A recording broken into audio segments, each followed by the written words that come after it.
राधा स्वामी तू ही निरंकार धन निरंकार हरे माधव सतनाम साक्षी जय सच्चिदानंद। साईं मां इहो त सभु चवंदुमि ई चवंदुमि, ज़रूरु चवंदुमि, पर इन्हनि सभिनी खां पहिरियों चवंदुमि जय झूलेलाल बेड़ा ई पार। साईं हे वीडियो मुंहिंजो अकोला वासियुनि जे लाइ आहे।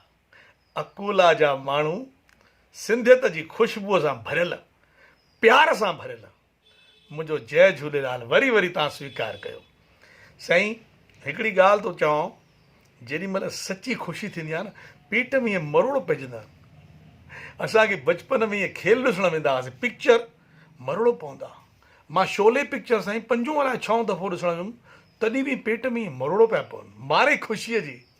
तव्हां चओ था हाणे अहिड़ियूं फिल्मूं किथे आहिनि? न साईं, हाणे बि अहिड़ियूं फिल्मूं अथव। 26 जुलाई वसंत सिनेमा में रोज़ाना 2 शो, 6 बजे वरी राति जो 9 बजे फिल्म अची रही अथव। सिंधी फिल्म जेका सुपर डुपर हिट थी वई आहे, इन जो नालो आहे लखी मुंहिंजो लखनि में।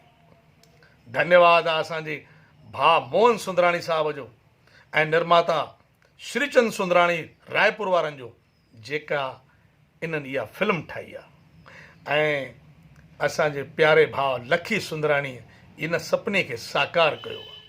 हिन फिल्म जा गाना एॾा शानदार अथव जेके राज केशवानी लिखिया आहिनि। हिन फिल्म जो डायरेक्शन ॾिसण लाइक़ु अथव जेको राजा दासवानी कयो आहे। छा त साईं हिन जा एक्टर आहिनि, आहा, छा त हीरोइन आहे, आहा, छा त गाना आहिनि साईं, ॾिसो त साईं।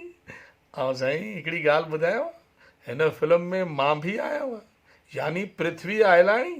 तव्हांखे थोरो खिलाईंदोमांव त ज़रूरु ॾिसिजो। हिन ख़ुशीअ खे ज़रूरु महसूसु कजो।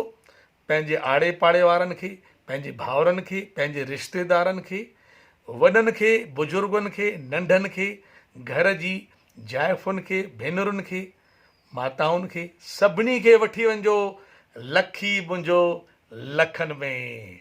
जय झूलेलाल बेड़ा ई पार।